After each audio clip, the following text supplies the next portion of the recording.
Forum. Forum FM. Radio Forum FM 105.8. Soyez les bienvenus à la radio Forum FM. Nous vous remercions, nos auditrices et auditeurs. Radio des droits de l'homme au service des auditeurs. Radio Forum FM, accueil des hospitaliers. Maxime Chassé vous aime bien. Droits de l'homme, c'est votre radio. Soyez à l'écoute aux émissions de Droits de l'homme. Bonjour, bienvenue à cette rencontre organisée par le Centre du commerce international pour le développement en collaboration avec la radio Rencontre africaine pour la défense des droits de l'homme et aussi sponsorisée par le Centre africain pour la démocratie et les droits de l'homme, basé à Banjul. Charte africaine des droits de l'homme et des peuples. Article 19. Tous les peuples sont égaux. Ils jouissent de la même dignité et ont les mêmes droits. Rien ne peut justifier la domination d'un peuple par un autre. De façon occulte, encore une fois, mais de façon claire, nette, républicaine. C'est clair, net et républicain. Le système a surtout permis à l'entreprise de bâtir depuis son siège du quartier de la Défense un colossal empire d'argent, principalement sur le dos d'un continent, l'Afrique. L'Afrique, le long des côtes du golfe de Guinée, c'est le précaré historique d'Elf. Elle représente les 2/3 de la production de la compagnie, au large du Gabon, du Cameroun, de l'Angola, du Nigeria, du Congo.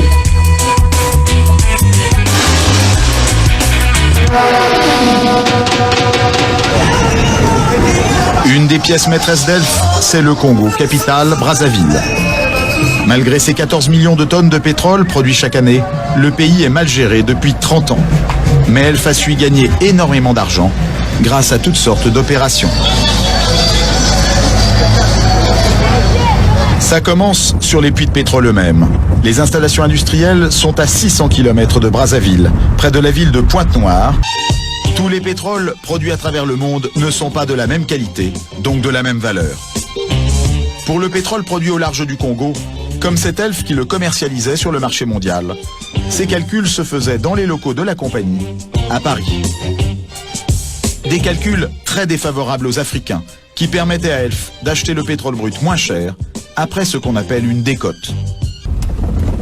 C'est ce qu'affirme l'ancien président de la République, Pascal Lissouba. Selon lui, le Congo ne savait même pas combien de pétrole était extrait de son sous-sol. Nous ne savions rien de ce qui se passe et nous n'avons même pas la quantité du pétrole qui sortait de notre pays. Nous ne la connaissions pas. Vous voulez dire que les autorités congolaises ne la connaissaient pas. ne connaissaient pas la quantité de pétrole extraite de leur sol? Par quel moyen? Pour le savoir, il aurait fallu que les Congolais puissent se rendre ici, sur cette bouée qu'on devine plus qu'on ne la voit. Loin des regards, c'est là que les pétroliers viennent charger le pétrole. Seulement voilà, les navires sont Elf, les employés sont Elf, les chiffres sont donnés par Elf, et les autorités du Congo assurent qu'elles n'ont pas les moyens d'aller vérifier. Près des Champs-Élysées, nous avons retrouvé Mugunga Ngila, ministre des Finances congolais en exil. Lorsqu'il est arrivé au pouvoir, en 1993, il a été un des premiers à dénoncer cette décote. Quand nous sommes arrivés, la décote était extrêmement lourde. Elle était combien? 5 $ à peu près. En tout cas, régulièrement. 5 $ sur quoi? Par baril. Alors, le pétrole congolais valait-il vraiment 3, 4, 5 $ de moins par baril que le prix mondial, comme Elf le payait à l'État congolais de l'époque? Mugunga Ngila est persuadé que non. Quand les Congolais s'en sont sérieusement préoccupés, Elf a été obligé de remonter ce prix, comme d'un coup de baguette magique. Est-ce qu'à votre connaissance, ça correspondait au prix réel auquel il était vendu in fine sur le marché? Je vous dis que non, puisque nous avons pu ramener la décote de 5 $ à 1,5 $. Ça veut dire que quelque part, il y avait 3,5 $ qui se baladaient. Alors, va-t-on nous faire croire que les qualités de ce brut avaient subitement changé? Par quel miracle? Par quel miracle? Nous avons rencontré à Paris Patrick Gantès. Il a été cadre chez Elf pendant 20 ans. Il a été notamment délégué au Congo, Aujourd'hui, il admet que Elf a tiré parti sans complexe de la confiance des Congolais. Là, on a, si vous voulez, à mon avis, utilisé ou, comment dire, un peu la naïveté, je dirais, des dirigeants des pays hôtes, des producteurs. Et ce n'est pas tout. Selon nos interlocuteurs à Brazzaville, la compagnie locale Elf Congo, dont voici les bureaux, ne payait pas ou peu d'impôts. Elf Congo affirmait gagner très peu d'argent, à la grande surprise de la plupart des responsables du pays. Il y a eu des périodes euphoriques, quand il y a une période de boom pétrolier, où je me souviens dans les années 80, entre 80 et 83, vous avez eu le baril qui était allé parfois jusqu'à $40. Et le dollar à cette époque coûtait 10 francs. Donc on ne peut pas dire que c'est petit l'argent dans un contexte aussi favorable. Mais en revanche, la société présentait dans son bilan un déficit. Eh oui. Eh oui. Difficile à comprendre, venant d'une filiale qui représente entre 12 et 14% de la production d'Elf dans le monde. Pourtant c'est tout simple. Les bénéfices n'étaient pas déclarés au Congo, mais en Suisse ou en France. Une idée qui remonterait au premier directeur financier de la compagnie. On va faire le gain minimum à la filiale, si vous voulez, pour en faire profiter le maximum les structures centrales. En limitant les gains de la filiale, ouais. Quelles conséquences pour le pays producteur ? C'est que l'impôt est moindre, la recette fiscale est moindre. Et ça joue sur des montants importants ? Oui. Nous nous sommes confrontés à des difficultés telles qu'à certaines périodes, on s'est retrouvé avec des recettes de 10 000 francs ou 7 000 francs par mois. Des recettes ? Des recettes pétrolières. 10 000 francs de recettes pétrolières ? 10 000 francs français de recettes pétrolières ou 7 000 francs. Au pire, on a eu 7 000 francs français de recettes pétrolières mensuelles. Résultat de 30 ans de mauvaise gestion et d'économie pétrolière, le pays est surendetté. Aucun banquier ne veut lui prêter, alors c'est Elf qui va lui servir de banquier. Au Congo, par exemple, la compagnie a prêté sur 3 ans entre 92 et 95 plus de 4 milliards de francs à des taux très élevés. Entre Congo, Gabon et Cameroun, ces préfinancements auraient rapporté beaucoup d'argent à la compagnie. Est-ce qu'on peut estimer combien rapportaient ces préfinancements à la compagnie ou quelle part de ses profits ils ont pu représenter ? Moi je dirais, au bas mot, 4-5 milliards. Une chose est sûre. Aujourd'hui, si vous voulez visiter une mine, vous demandez l'autorisation en territoire congolais. Comment peut-on parler d'indépendance? Est-ce que ça ne nous interpelle pas? Les Chinois ont leur propre milice pour exploiter. Il y a des mines qui sont exploitées. Le plus proche de nous ici, quand vous allez dans Kaouzi-Biega, les Chinois sont en train d'exploiter. Je ne sais pas, ils ont l'autorisation de qui, mais je peux vous dire aussi qu'ils sont maintenant en train de vendre de l'or sur le marché noir. Donc, c'est-à-dire, ils viennent de l'or exploité sur le territoire congolais. L'autorisation de qui, on ne sait pas, mais cet or est vendu sur le marché noir. Ça veut dire qu'ils ne payent pas de taxes, ils empochent leurs dollars et ils partent. C'est tout de même une autorité morale. Je suis venu parce que je devais aller dans les territoires de Mwenga, à Kitutu et Kamituga, en accord avec le gouverneur de province. L'AFEC et toutes les parties prenantes intéressées, les coopératives, nous devions aller par la route. Finalement, on nous a déconseillé de faire la route jusqu'à Mwenga. Kamituga, on nous a dit, bon, prenez l'avion. Nous avons, Madame la ministre, affrété l'avion. Nous avons pris l'avion à Kavumu. Nous avons atterri à Kitutu. Pourquoi? Parce que, comme par hasard, la veille de notre arrivée, un pont s'est écroulé entre Kamituga et Kitutu, là où travaille une exploitation chinoise. Le pont a été bloqué par un camion et ils n'ont pas voulu dégager le pont. Et on arrive sur place. On nous dit, les Chinois ne veulent pas que vous arriviez là. Les Chinois ne veulent pas que vous arriviez là. Avec l'autorisation de qui vous allez arriver voir l'exploitation des Chinois qui n'est pas artisanale, qui est au minimum semi-industriel, si pas industriel. Nous avons dû donc demander aux pilotes de survoler les sites. Nous avons filmé. Et je passe en passant ici en disant que nous sommes accompagnés d'une équipe de journalistes de France 24 et des RFI avec un journaliste que vous connaissez tous, Alain Foucault, qui avant notre départ, le mercredi, a été reçu par son Excellence le Président de la République pour lui dire ce qu'il venait faire ici. Montrer pourquoi les Congolais ne bénéficient pas de leur richesse minière. Ils sont protégés. Par qui et comment, Madame la Ministre, vous avez, vous, Ministre national, l'obligation de rentrer avec la réponse. Nous sommes allés hier soir voir le gouverneur de la province et nous lui avons dit notre étonnement, pour ne pas dire notre honte de ce qui est arrivé hier, que des sujets chinois peuvent empêcher des Congolais, accompagnés du ministre provincial des Mines, d'accéder au site minier. Ça doit cesser. Ça doit absolument cesser.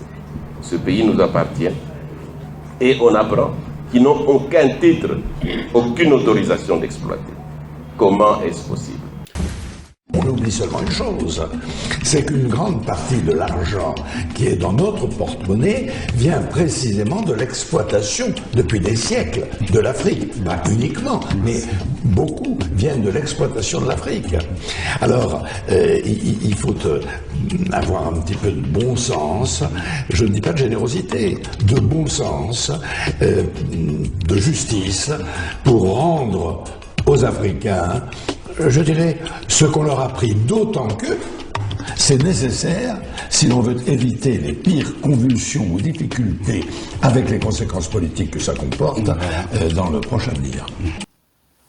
En marge de la 52e session du Conseil des droits de l'homme des Nations Unies, qui a terminé ses travaux le 7 avril 2023, les organisations de la société civile, à la tête d'elle, la Rencontre africaine des droits de l'homme, la RADDHO, ont organisé donc un panel sur les droits de l'homme et les sociétés transnationales en Afrique.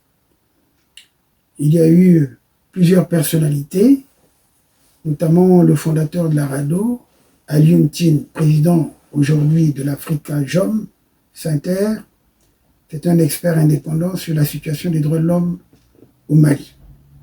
Il y a eu Peter Rinaldo, journaliste, directeur exécutif du conseil d'administration du COPER Sudan. Massimo Pomilio, président donc de Pomilio Bloom. Monsieur Ravi Kumar, secrétaire général du British Tamil Forum, BTF. Et monsieur Biro Diawara, coordonnateur exécutif du Centre international pour le commerce et le développement. Il est également responsable du programme de la RADDHO, donc modérateur de ce panel. En juin 2011, le Conseil des droits de l'homme des Nations Unies avait adopté les principes directeurs relatifs aux entreprises et aux droits humains. Sous la responsabilité donc du représentant spécial du secrétaire général, M. John Ruggie, c'était la première fois que des principes étaient adoptés. Donc 31 principes et 3 cadres. C'est le devoir des États de protéger les droits de l'homme, la responsabilité des entreprises de respecter les normes internationales relatives aux droits de l'homme dans leurs activités respectives. Aujourd'hui, donc, la société civile organise cette rencontre justement pour diffuser ces principes et pour parler justement du suivi de cette grande résolution. Parce qu'en cas d'abus ou de violation des droits de l'homme, les victimes ont le droit de saisir les tribunaux pour recouvrer leurs droits. Le continent africain aujourd'hui est comparable à une belle femme que tous les hommes veulent convoiter. L'Afrique est le continent qui regorge de toutes les meilleures richesses du monde. Mais il y a un mystère et un grand problème. La population vit dans la misère totale. L'objectif des organisations de la société civile et des États est de travailler ensemble pour promouvoir la mise en œuvre des principes directeurs, donc lutter contre la corruption et la mauvaise gouvernance, des ressources pour restaurer la dignité des populations victimes des activités nuisibles des sociétés transnationales. Alors les brillants conférenciers donneront donc des expériences, des bonnes comme des mauvaises pratiques. Mais je vais avant tout, avant de leur donner la parole, vous parler que sont les entreprises transnationales. Ce sont des établissements transnationaux, qu'on appelle aujourd'hui ETN, sont des organisations qui opèrent dans plusieurs États et dépassent les limites territoriales de leur matrice d'origine.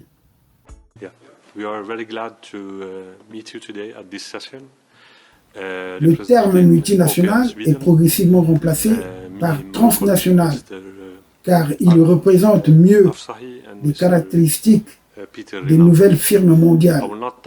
Il s'agit essentiellement de grandes affaires qui se développent sur différents territoires dans le monde à la recherche de marchés de consommation, d'énergie, de matières premières et de main-d'œuvre. Ces organisations repartissent souvent les étapes de production entre plusieurs unités dans le monde entier, en visant toujours la réduction des coûts et une plus grande efficacité de leur processus. Quelle est la relation entre l'État et les entreprises transnationales? Les États ont pour fonction de contrebalancer le pouvoir des établissements transnationaux et de réguler leurs activités en fonction des politiques locales. Lorsqu'il y a coopération entre les États et les entreprises transnationales, le gouvernement facilite les négociations politiques sur les tarifs et les taxes, en plus de protéger les marchés de consommation et de garantir un accès privilégié aux firmes par le biais des marchés publics. D'autre part, l'État doit également garantir l'employabilité, la survie des industries locales et le respect des réglementations sociales et environnementales de la région. Donc, l'Afrique a élaboré un instrument international. L'Afrique a élaboré une charte africaine des droits de l'homme et des peuples, où justement le problème des intérêts des industries transnationales ou la situation des l'Afrique a adopté un instrument important, la Charte africaine des droits de l'homme et des peuples. On va vous lire justement à la fin les différents points qui concernent justement le contrôle international joué de ces entreprises. Parce que l'Afrique avait déjà prévu cela dans la Charte africaine des droits de l'homme, notamment dans ses articles 19, 20, 21 et 22. Et c'est dans les années 70 que les Nations Unies C'est dans les années 70 que les Nations Unies ont même élaboré un code de conduite international pour les grandes opérations qui a ensuite été remplacé par le Pacte mondial et la responsabilité sociale des entreprises, qu'on appelait à l'époque l'abréviation RSE. Ce type d'événement montre donc à quel point les lobbies des firmes sont puissants, ce qui rend difficile le contrôle de la moralisation des entreprises transnationales. Et dès 1976, l'OCDE a lancé la déclaration de l'Organisation de coopération et de développement économique sur l'investissement international et les exploitations multinationales, qui établit donc les principes directeurs pour le comportement des industries. Ce document vise à garantir que les activités de commerce transnational respectent les politiques gouvernementales, en renforçant la confiance et en améliorant le climat pour les investissements étrangers. Plus riche que de nombreux États, ces méga corporations sont devenues une force centrale qui a un impact sur l'économie, la politique et la société à différents niveaux. À mesure que ces géants se développent, les États s'adaptent pour équilibrer le scénario économique et profiter des avantages apportés par les entreprises transnationales. Comme je l'ai dit tout à l'heure, les États africains membres de l'UA, partis à la présente charte et qui portent le titre donc de la Charte africaine des droits de l'homme et des peuples, ont rappelé les différentes décisions, que ce soit des Nations Unies, que ce soit même des différentes conférences des chefs d'État et le gouvernement africain, avaient élaboré la Charte africaine des droits de l'homme qui prévoit justement l'institution d'organes de promotion et de protection des droits de l'homme et des peuples. Notamment donc les articles 20, 21 et 22 parlent bien justement des droits du peuple africain à son existence. Donc, et il y a des droits imprescriptibles et inaliénables à l'autodétermination. Chaque peuple détermine librement son statut politique et assure son développement économique et social selon la voie qu'il a librement choisie. Et ça, c'est important. Tous les peuples ont droit à l'assistance des États partis. Donc,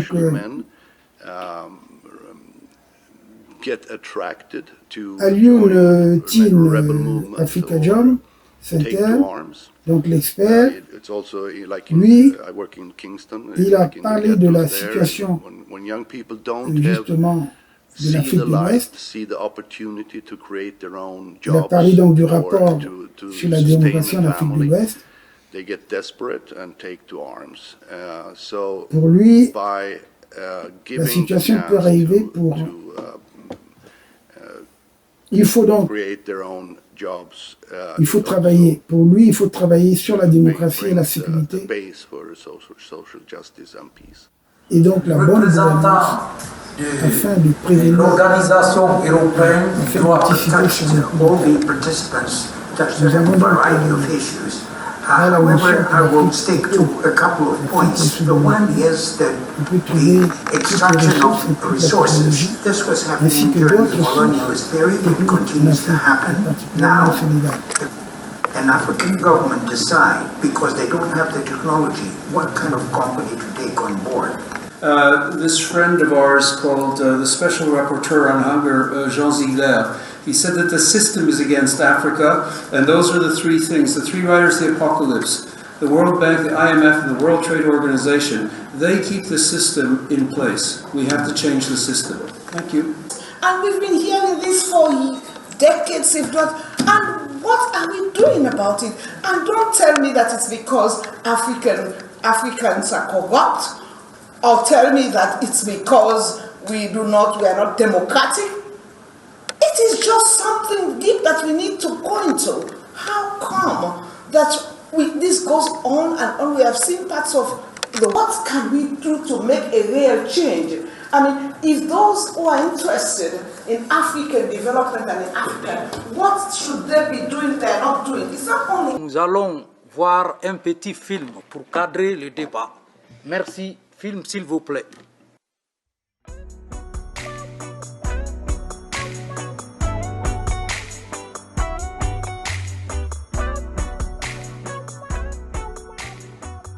So, Serafin, where are we now?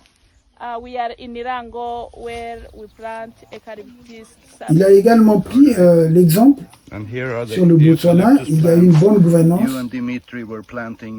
car le Botswanais et les dirigeants botswanais demandent aux fabricants de venir au Botswana et d'ouvrir des entreprises là-bas en extrayant du matériel sur place.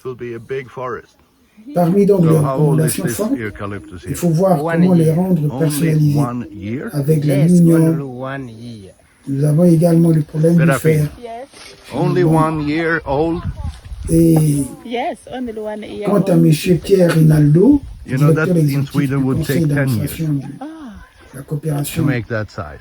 Suède. Not quickly in Sweden. Eux, No, ils it's travaillent Arctic. sur la recherche You know, pour it's des the objectifs Arctic. de Here you have coopération durable, completely ayant other développé une climate, méthode qui and pouvait this is répondre hardwood. au problème du pillage You know, des it ressources absorbs par a les lot of multinationales. CO2. Une You know, méthode this is a éducative solution pour aborder for the les global problèmes warming. auxquels Plant nous here sommes tous confrontés, and climat, harvest justice sociale et only when they développement, are ready à to très harvest. petite échelle. And Donc, how many years il will a it pris be des before exemples they sur le are Burundi, le grown up Sénégal, and ready to harvest with a diameter of, let's say, 35-40 centimeters? il a parlé au Sénégal, par exemple, il y a eu beaucoup de pillages, ils envoient So des in arbres, 10 years, ce you qui will have concerne 2,000 la forêt, trees that are in a est un diameter of peu 30-40 centimeters. Exactly. comment faire de telle sorte que la forêt devient une source durable. Lorsque vous plantez, vous détruisez un arbre, il faut planter 100. Donc, 100, un arbre abattu, vous plantez 100 arbres. Vous plantez 100 arbres.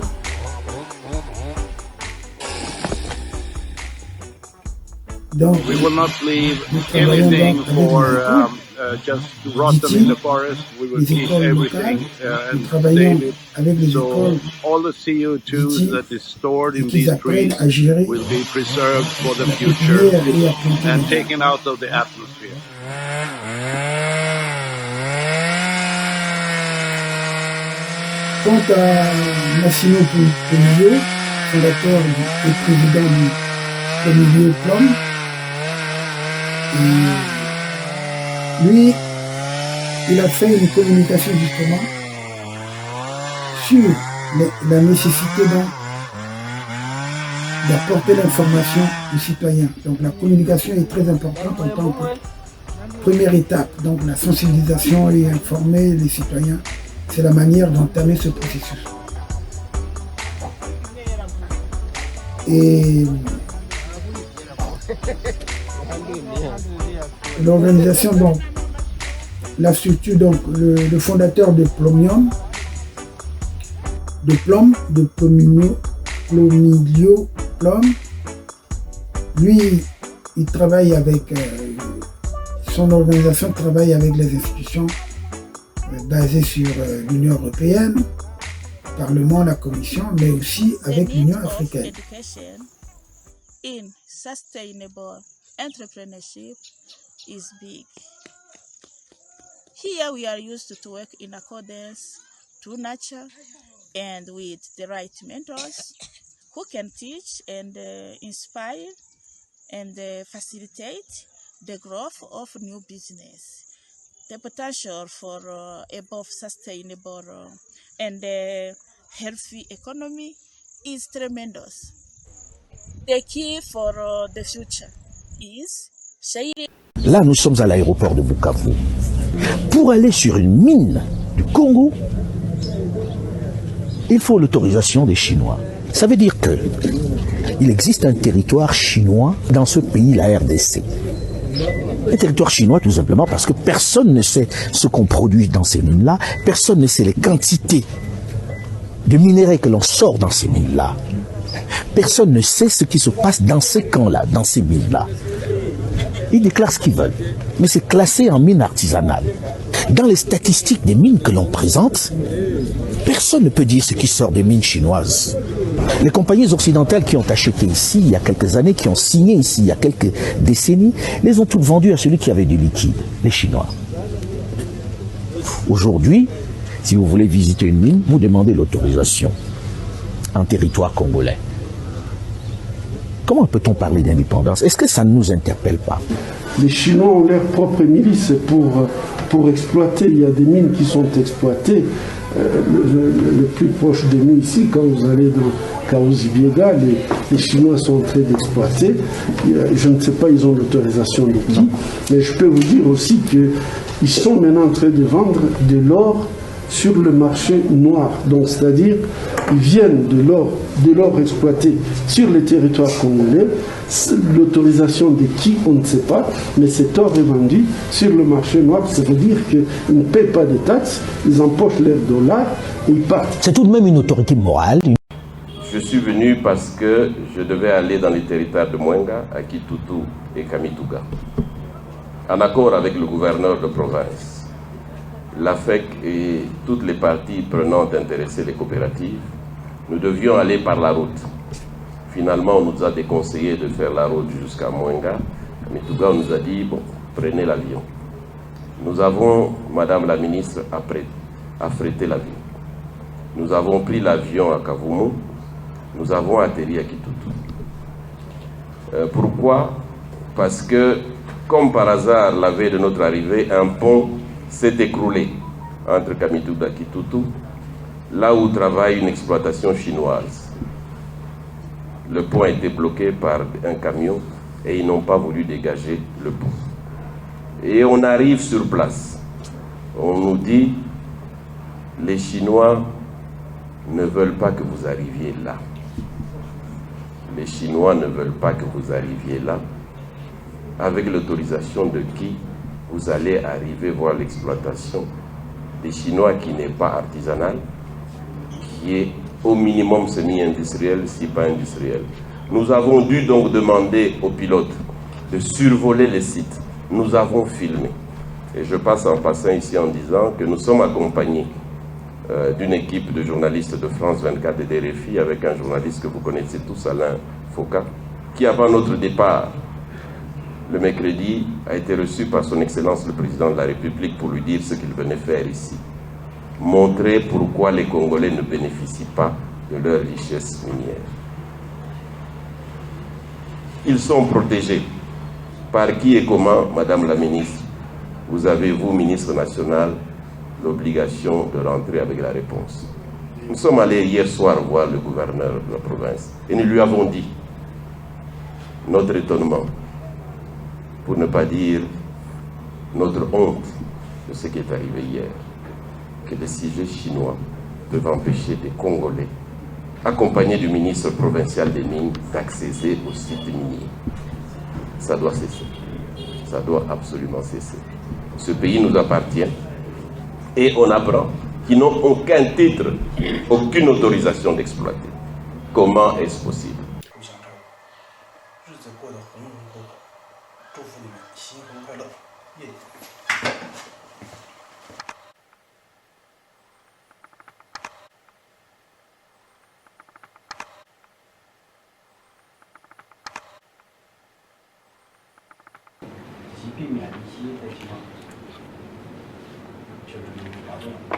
这个就是以后这个疗场这个机制十分的。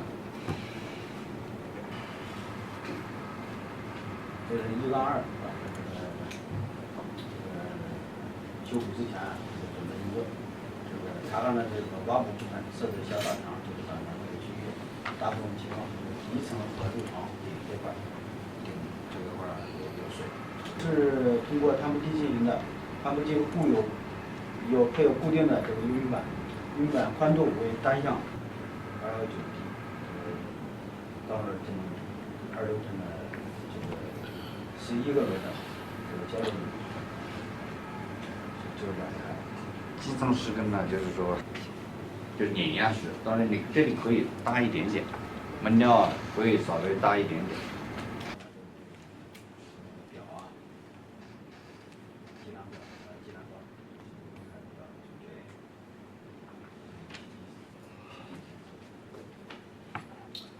看一下这个人行保安站，这个103人行保安站，它这保安站是林泰格的，是德国的，建筑保安站，它的产能是160到240吨，配有这个搅拌机，它搅拌缸是3吨的，这个2两的6。他家这块是什么？一台是吨的，是的。当然说这个需要油料的这种情况下，这个保安站是有满足需求的。但是这个料场，你看啊，料场因为使用木质的模板，这个要求你们按照这种1981年的这种它的一个施工指南，这个基料存放场地。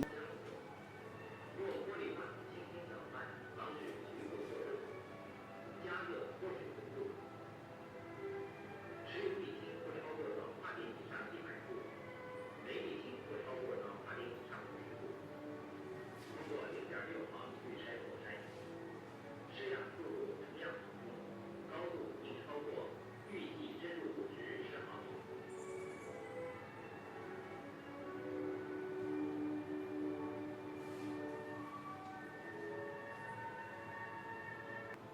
一般在做实验就用别人就直接就洗干净了。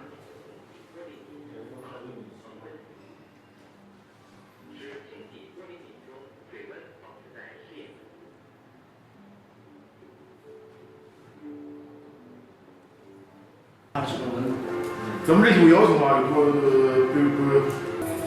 你们一看就懂。下次还有你回去，大家也可以要。下次我这一辆给放小点儿。调整水面到深度比较低，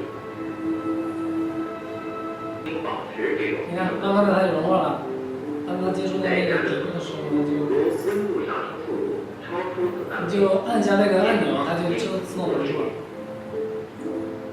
这个是刚开始。冷化逐渐下坠，到这样与下层底板表面接触时，读取温度即为导化点，并且是零点5。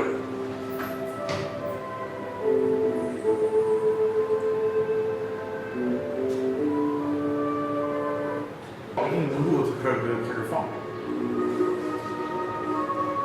将试样加热至比试验温度高2到3度。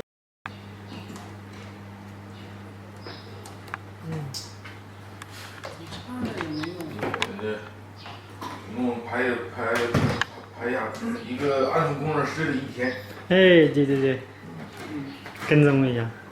二爷早上上班了。一个安全工程师的一天。你现在你照着几点？完了以后你再看看那个往往盘几点来的，这全是证据。咱俩可能是。你以为你成2弟了？啊，没拍上，那个现在可以再来一个。完了，没上姿势做第2回了。我操！别这儿骚。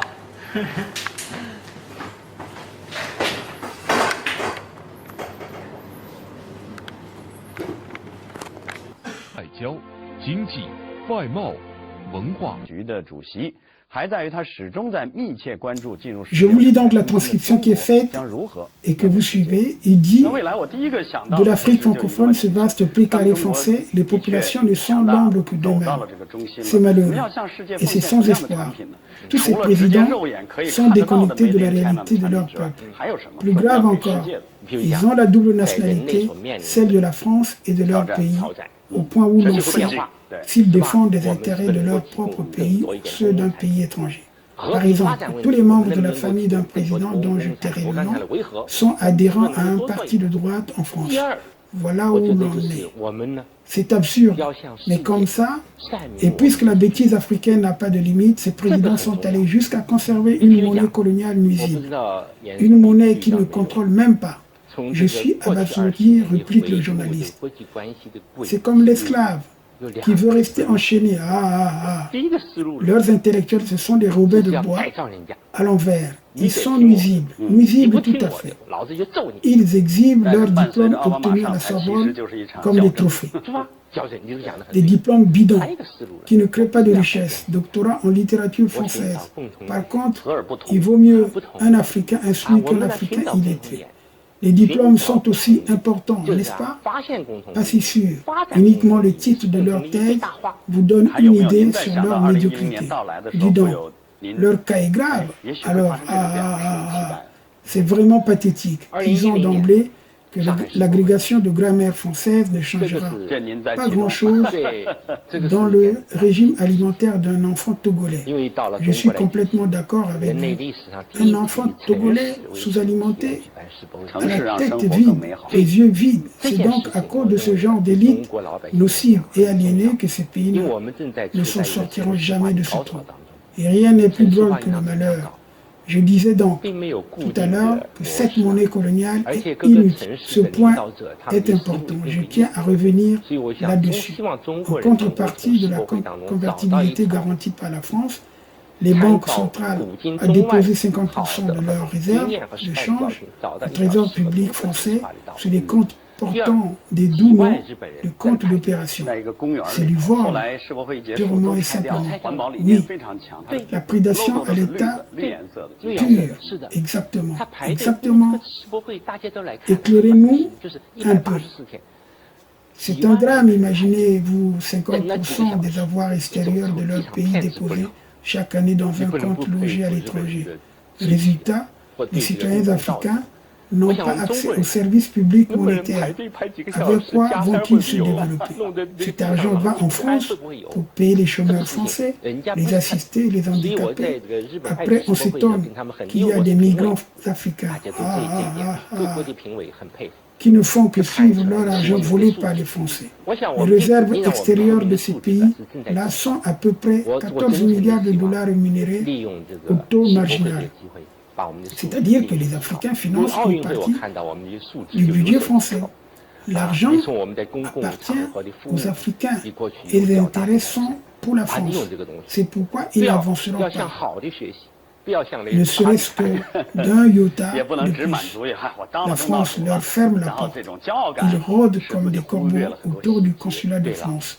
Même les cadres supérieurs, des médecins, ils font la queue devant le consulat de France comme de vulgaires mendiants. C'est clair, ils font pitié. Vénérable professeur Mialang Chang, merci de bien vouloir si bien résumer le mal profond qui affecte les pays de la zone CFA. La situation semble désespérée, oui, mais n'oublions pas que contrairement aux médecins gabonais, le clochard français n'a pas besoin de visa pour se rendre en Afrique. Il prend son sac à dos et débarque dans n'importe quelle capitale africaine. Cet économiste chinois a fait preuve d'une hérésie, pour ne pas dire de malhonnêteté intellectuelle. Lorsqu'on sait que la Chine, pour s'enrichir et se développer, puise aussi dans le porte-monnaie troué des Africains. Toutes les réalisations chinoises dans les villes africaines, qui sont principalement des constructions architecturales, isolées d'ailleurs, monuments, bâtiments administratifs, stades ou équipements, écoles, hôpitaux, sont exécutés probablement par des ouvriers de mauvaise moralité, pour ne pas dire des repris de justice, qui n'hésitent pas de faire pire que les colons français, qu'ils dénoncent lorsqu'ils viennent en Afrique, comme vous allez le voir tout à l'heure. Les témoignages que nous avons du Bénin, du Congo ou du Gabon, et puis de bien d'autres pays. Yeah.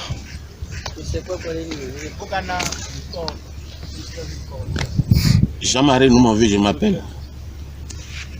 Professeur des sciences de la vie et de la terre à Porto Novo. Ici, nous sommes sur le site de dragage des Chinois à Gassa-Godoumé.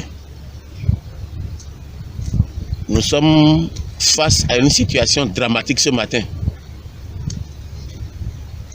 Regardez un peu cette photo, cette image, regardez un peu. Ça, c'est un corps sans vie. C'est le corps de mon neveu, Ganfled Kouassi, il s'appelle, employé sur le site de dragage, qui a été accidentellement noyé par la machine installée par les Chinois. Donc tué dans l'eau. Voilà ce qui se passe. Mais les autorités du site ont abandonné mon neveu depuis 3 jours. Ici, il n'y a personne pour l'aider. Ça, c'est les Chinois.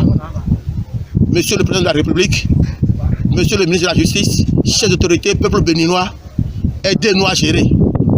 Aidez-nous à gérer. Aidez-nous à gérer, je vous en prie, aidez-nous à gérer. Les Chinois ne peuvent pas nous avilir jusqu'à ce point. Les Chinois ne peuvent pas quitter leur pays pour venir nous avilir jusqu'à ce point. Autorité du Bénin, autorité béninoise, aidez-nous. Nous sommes aussi des Béninois. Ganfled Kouassi aussi un Béninois. Un Chinois ne peut pas venir le tuer dans l'œil ici et l'abandonner. Depuis ici, nous sommes ici, mais il n'y a personne pour nous aider, pour nous écouter. Regardez, regardez un peu. Et ceci, il n'y a personne avec des machines fœtus. Aucune mesure de sécurité. Aucune mesure de sécurité. De grâce, sauvez-nous. Venez à notre secours, Monsieur le Président de la République. Je vous en prie. C'est le site de dragage d'Agassa-Godoumé, installé par les Chinois. Et ici maintenant, il n'y a aucun Chinois. Ils ont tous disparu, ils ont fui. Merci. Vous voyez ces 3 Chinois qui sont là. Ils sont arrêtés au Gabon. Après la disparition de plusieurs Gabonais, chaque fois dans les sites qu'ils travaillent, on ne retrouve plus les Gabonais. Ils disparaissent. Après des recherches, on ne trouve rien. Donc, cette fois-ci, on les a pris la main dans la marmite. Et quand on prend quelqu'un la main dans la marmite, il ne peut même pas nier. Donc, c'est que ils sont, bon, je ne sais même pas, des cannibales, je peux dire, parce qu'ils mangent. Tous ces Gabonais qui disparaissent, ce sont eux qui les arrêtent, ils les tuent et ils les préparent. Alors que ce sont eux qui font des goudrons, des routes un peu partout au Gabon. Et je pense même qu'ils sont un peu partout en Afrique. De façon occulte, encore une fois, mais de façon claire, nette, républicaine. C'est clair, net et républicain. Le système a surtout permis à l'entreprise de bâtir depuis son siège du quartier de la Défense un colossal empire d'argent, principalement sur le dos d'un continent, l'Afrique. L'Afrique, le long des côtes du golfe de Guinée, c'est le précaré historique d'Elf. Elle représente les 2/3 de la production de la compagnie, au large du Gabon, du Cameroun, de l'Angola, du Nigeria, du Congo.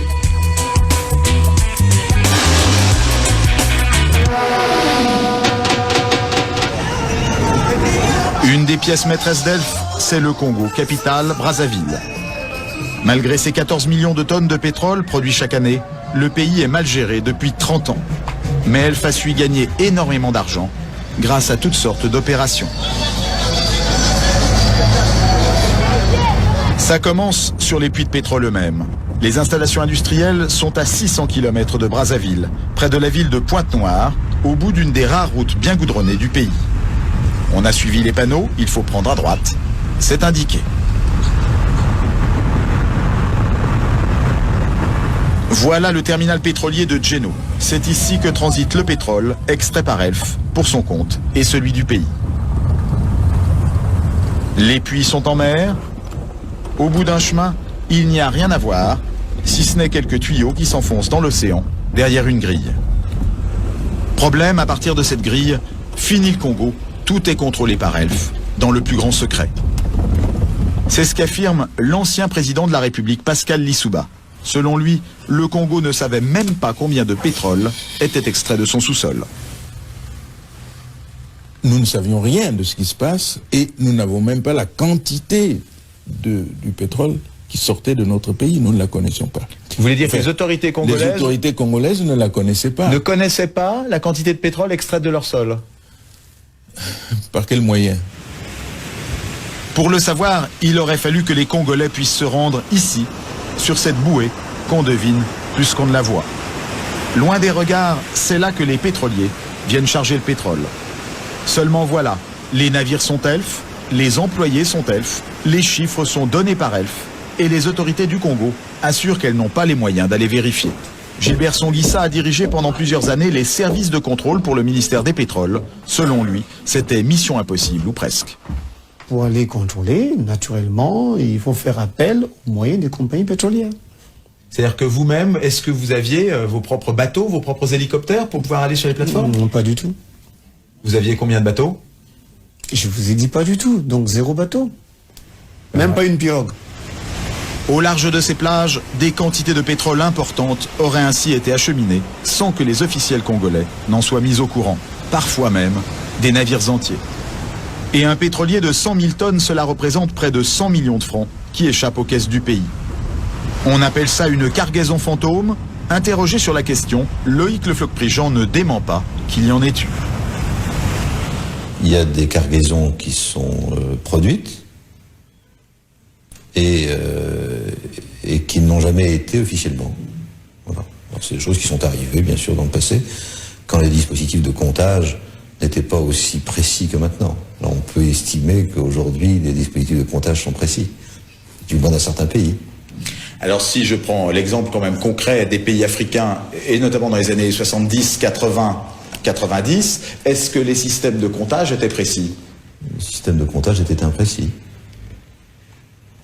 Ces manipulations, les cadres congolais du pétrole s'en doutaient, mais impossible alors pour eux de poser trop de questions à Elf. Dans sa maison de Brazzaville, nous avons rencontré Saturnin Okabé. Il a été plusieurs fois en prison pour ses idées politiques et a été écarté de la gestion du pays depuis plusieurs années. Mais dans les années 80, il a été un des grands patrons des pétroles congolais.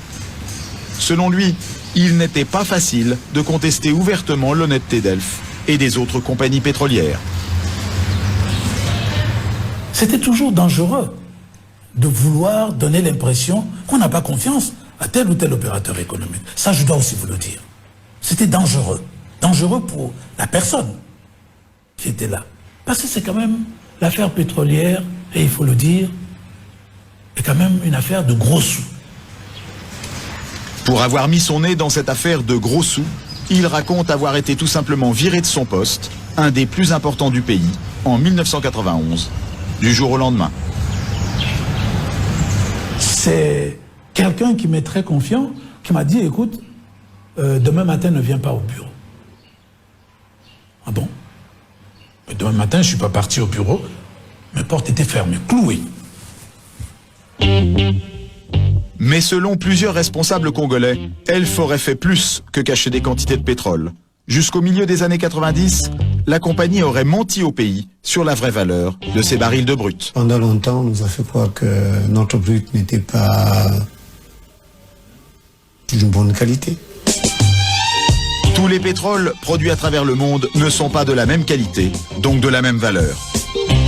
Pour le pétrole produit au large du Congo, comme c'est Elf qui le commercialisait sur le marché mondial, ces calculs se faisaient dans les locaux de la compagnie, à Paris. Des calculs très défavorables aux Africains, qui permettaient à Elf d'acheter le pétrole brut moins cher, après ce qu'on appelle une décote. Près des Champs-Élysées, nous avons retrouvé Mugunga Ngila, ministre des Finances congolais en exil. Lorsqu'il est arrivé au pouvoir, en 1993, il a été un des premiers à dénoncer cette décote. Quand nous sommes arrivés, la décote était extrêmement lourde. Hein. Elle était combien? 5 $ à peu près. En tout cas, régulièrement. 5 $ sur quoi? Par baril. Alors, le pétrole congolais valait-il vraiment 3, 4, 5 $ de moins par baril que le prix mondial, comme Elf le payait à l'État congolais de l'époque? Mugunga Ngila est persuadé que non. Quand les Congolais s'en sont sérieusement préoccupés, Elf a été obligé de remonter ce prix, comme d'un coup de baguette magique. Est-ce qu'à votre connaissance, ça correspondait au prix réel auquel il était vendu in fine sur le marché? Je vous dis que non, puisque nous avons pu ramener la décote de 5 $ à 1,5 $. Ça veut dire que quelque part, il y avait 3,5 $ qui se baladaient. Alors, va-t-on nous faire croire que les qualités de ce brut avaient subitement changé? Par quel miracle? Par quel miracle? Nous avons rencontré à Paris Patrick Gantès. Il a été cadre chez Elf pendant 20 ans. Il a été notamment délégué au Congo. Aujourd'hui, il admet que Elf a tiré parti sans complexe de la confiance des Congolais. Là, on a, si vous voulez, à mon avis, utilisé ou, comment dire, un peu la naïveté, je dirais, des dirigeants des pays hôtes, des producteurs. Et ce n'est pas tout. Selon nos interlocuteurs à Brazzaville, la compagnie locale Elf Congo, dont voici les bureaux, ne payait pas ou peu d'impôts. Elf Congo affirmait gagner très peu d'argent, à la grande surprise de la plupart des responsables du pays. Il y a eu des périodes euphoriques, hein, quand il y a une période de boom pétrolier, où je me souviens dans les années 80, entre 80 et 83, vous avez eu le baril qui était allé parfois jusqu'à 40 $. Et le dollar à cette époque coûtait 10 francs. Donc on ne peut pas dire que c'est petit l'argent dans un contexte aussi favorable. Mais en revanche, la société présentait dans son bilan un déficit. Eh oui. Eh oui. Difficile à comprendre, venant d'une filiale qui représente entre 12 et 14% de la production d'Elf dans le monde. Pourtant c'est tout simple. Les bénéfices n'étaient pas déclarés au Congo, mais en Suisse ou en France. Une idée qui remonterait au premier directeur financier de la compagnie. On va faire le gain minimum à la filiale, si vous voulez, pour en faire profiter le maximum les structures centrales. En limitant les gains de la filiale, quelles conséquences pour le pays producteur? C'est que l'impôt est moindre, la recette fiscale est moindre. Et ça joue sur des montants importants? Oui. Nous nous sommes confrontés à des difficultés telles que, à certaines périodes, on s'est retrouvé avec des recettes de 10 000 francs ou 7 000 francs par mois. Des recettes? Des recettes pétrolières. 10 000 francs de recettes pétrolières? 10 000 francs français de recettes pétrolières ou 7 000 francs. Au pire, on a eu 7 000 francs français de recettes pétrolières mensuelles. Résultat de 30 ans de mauvaise gestion et d'économie pétrolière, le pays est surendetté. Aucun banquier ne veut lui prêter, alors c'est Elf qui va lui servir de banquier. Au Congo, par exemple, la compagnie a prêté sur 3 ans entre 92 et 95 plus de 4 milliards de francs à des taux très élevés. Entre Congo, Gabon et Cameroun, ces préfinancements auraient rapporté beaucoup d'argent à la compagnie. Est-ce qu'on peut estimer combien rapportaient ces préfinancements à la compagnie ou quelle part de ses profits ils ont pu représenter? Moi je dirais au bas mot 4-5 milliards. Une chose est sûre. On oublie seulement une chose, c'est qu'une grande partie de l'argent qui est dans notre porte-monnaie vient précisément de l'exploitation, depuis des siècles, de l'Afrique. Pas uniquement, mais beaucoup viennent de l'exploitation de l'Afrique. Alors, il faut avoir un petit peu de bon sens, je ne dis pas de générosité, de bon sens, de justice, pour rendre aux Africains, je dirais, ce qu'on leur a pris, d'autant que c'est nécessaire si l'on veut éviter les pires convulsions ou difficultés avec les conséquences politiques que ça comporte dans le prochain avenir. Que l'Afrique comprenne aussi, cette Afrique du Sahel par exemple, qui est l'Afrique la plus pauvre, ok. Faut qu'elle comprenne aussi, en même temps que tu dis ça, tu sais que le peuple même est barré par sa politique. Ça veut dire que chaque continent a sa corruption. Voilà. Tout sera dit sans nommer. Vous ne le saviez peut-être pas, mais aujourd'hui encore, beaucoup de pays africains continuent de payer un impôt colonial en France, et ce malgré l'indépendance. À défaut d'être pillés par des colonisateurs revanchards comme en Guinée, pour les pays nouvellement indépendants, il fallut trouver des compromis avec la France. Ne voulant pas continuer à subir une domination française, il refusa de signer le pacte de colonisation proposé par le général de Gaulle, mais accepta en contrepartie de payer une dette annuelle à la France pour les soi-disant avantages obtenus lors de la colonisation française, soit 40% du budget du pays en 1963. Ce furent les seules conditions de la France pour ne pas détruire la Guinée avant de partir.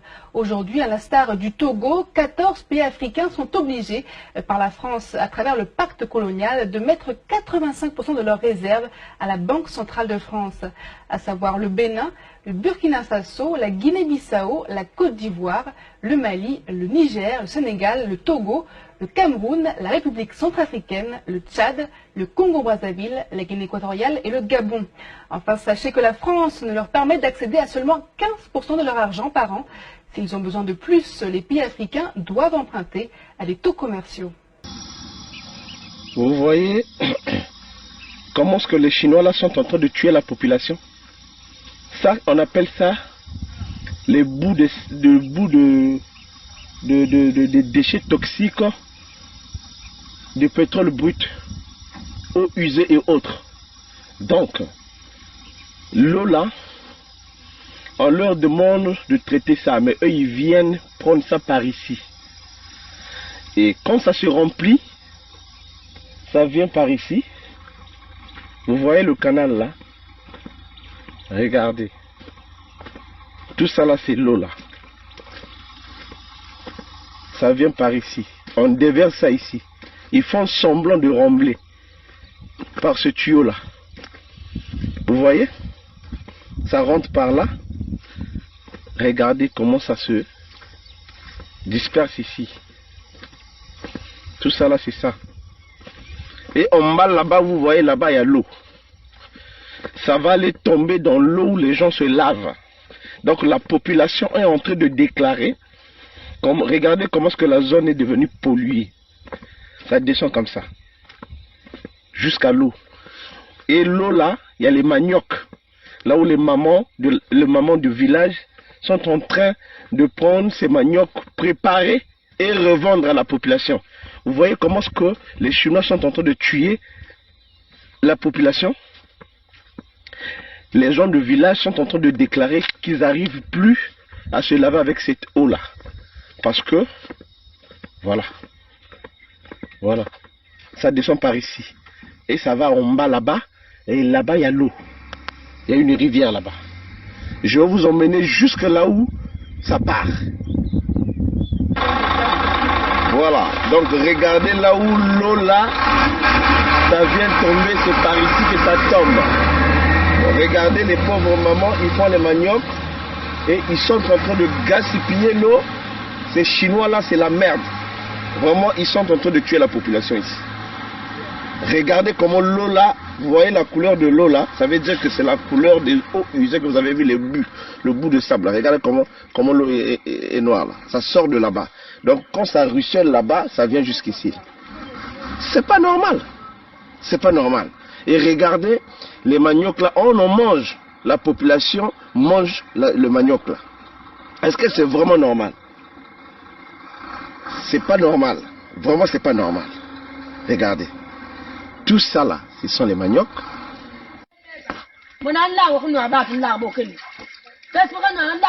Comme ça. Mais là, c'est c'est quoi? Mais là, c'est souverain. Tu comme que souverain, mon massama. Hein? Bah, vous pouvez se faire. Mais c'est lui qui boit, le bois, va dire. Massama m'a construit le bateau, construit le bateau, ou mamou. Bon, maintenant, la masse au mérite.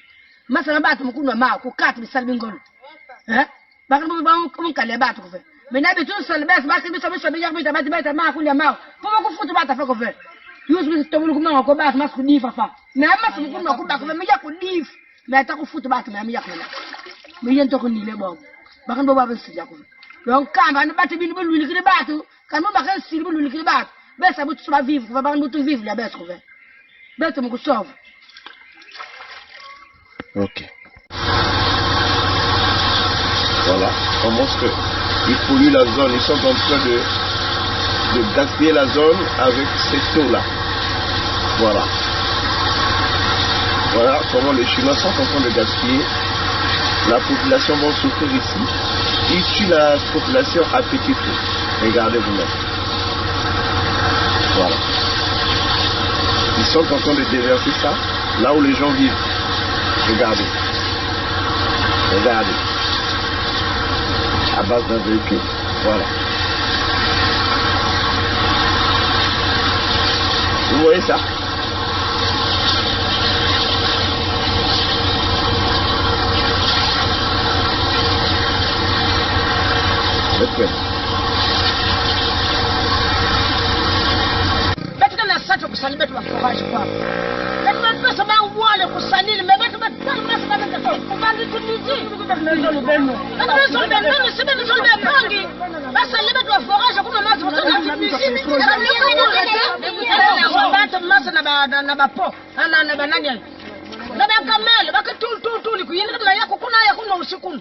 Mais tu crois que moi tu sais invité à ma société. Ndio kuna gratte lenge kono mase. Ndio kifungu kada toka. Ndio toka kati. Ah, etana sasa ba forage. Etana sasa ba forage, ça doit forage. Mas beba ya fandi na sabi des villages ilika ba forage. Des villages ya fandi mbusi ya fandi na sabi. Pardon abene eta mudiambu même. Donc le noir que vous voyez là, vous voyez le noir là, c'est le produit. Tout ça là, le noir là, c'est le produit. Piruchel. Regardez comment l'eau est devenue. Hein?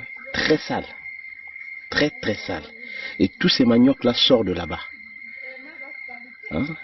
C'est pas normal. Les gens boivent cette eau là. La population diminue. Mais c'est pas possible. Et dans ça, il y a du radioactif à l'intérieur de ces produits-là. Toxiques en plus.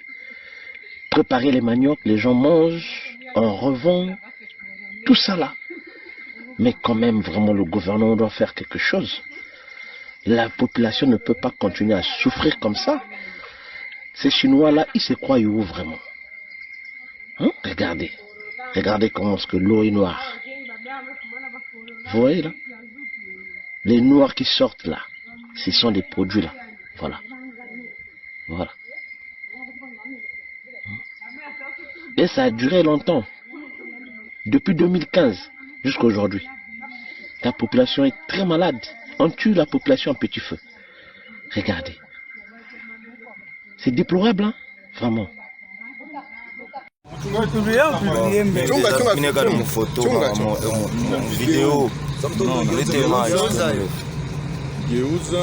unaona hivi tunananya hapa ni dawa wanakuwa nayo mchunge muone sasa initi kiloko vidawa evenema idawa vile itafanya fungula yola na fungula afungula mikono njoo peleke kupinywa bakono yule anafungula uionyesha na kuonyesha hiyo comprime moya bure hiyo umeona sachet bana tunatupa mfate sasa mfate venema sasa mone dawa inavimba hiyo inavimba yo yenyewe ile inavimba ile tunaanza kuifungula sasa tunatoka papier tunafungula mone sasa echantillon na dessin inatoka kwa ile dawa banatupatia kwa wazungu tena ba chinois njoo hiyo inanuka saka vix inanuka yo hii angara dawa mone no fungula inakumacha dawa inatosha maji inatokea mbona kumacha leta ni vio sasa kumacha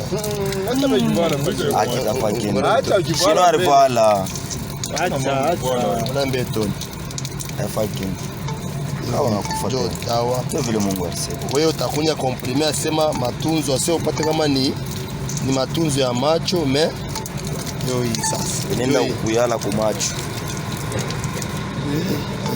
nifike vike kwa mask na pen ibamba hapa pa yulo hapa nini dawa ngara dawa mnaona dawa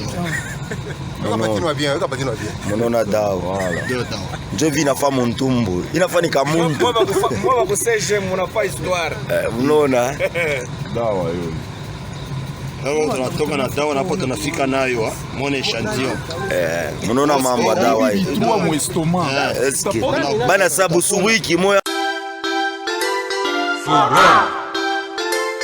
Forum FM Radio Forum FM 105.8. Soyez les bienvenus à la radio Forum FM. Nous vous remercions, nos auditrices et auditeurs. Radio des droits de l'homme au service des auditeurs. Radio Forum FM, accueil des hospitaliers. C'est votre chance et vous aime bien. Droits de l'homme, c'est votre radio. Soyez à l'écoute aux émissions de droits de l'homme.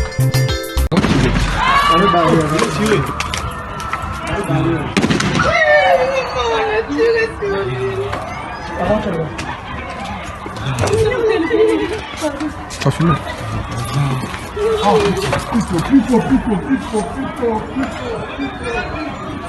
Ah, il est mort quoi. Ah, c'est notre vie. Et il bouge. Il est mort. Oh, il est mort. Allez, on se trouve, c'est fini. Tu n'as plus de 4 balles.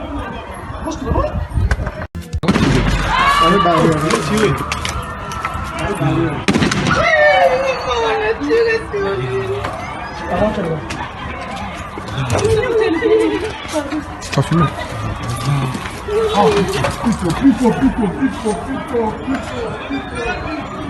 Ah, il est mort quoi. Ah, c'est notre vie. Et il bouge. Il est mort. Oh, il est mort. Allez, on se trouve, c'est fini. Tu n'as plus de 4 balles.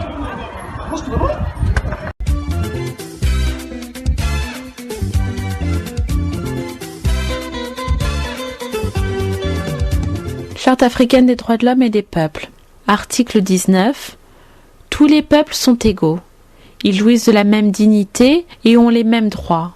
Rien ne peut justifier la domination d'un peuple par un autre. Article 20, premier alinéa. Tout peuple a droit à l'existence.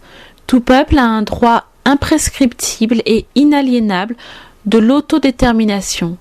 Il détermine librement son statut politique et assure son développement économique et social selon la voie qu'il a librement choisie. Deuxième alinéa, les peuples colonisés ou opprimés ont le droit de se libérer de leur état de domination en recourant à tout moyen reconnu par la communauté internationale. Troisième alinéa, tous les peuples ont droit à l'assistance des États partis à la présente charte dans leur lutte de libération contre la domination étrangère, qu'elle soit d'ordre politique, économique ou culturel. Article 21, premier alinéa. Les peuples ont la libre disposition de leurs richesses et de leurs ressources naturelles. Ce droit s'exerce dans l'intérêt exclusif des populations. En aucun cas un peuple ne peut en être privé. Deuxième alinéa. En cas de spoliation, le peuple spolié a droit à la légitime récupération de ses biens ainsi qu'à une indemnisation adéquate. Troisième alinéa. La libre disposition des richesses et des ressources naturelles s'exerce sans préjudice de l'obligation de promouvoir une coopération économique internationale fondée sur le respect mutuel, l'échange équitable et les principes du droit international. Les États partis à la présente charte s'engagent, tant individuellement que collectivement, à exercer le droit de libre disposition de leurs richesses et de leurs ressources naturelles en vue de renforcer l'unité et la solidarité africaine. Cinquième alinéa. Les États partis à la présente charte s'engagent à éliminer toutes les formes d'exploitation économique étrangère, notamment celle qui est pratiquée par des monopoles internationaux, afin de permettre à la population de chaque pays de bénéficier pleinement des avantages provenant de ses ressources nationales.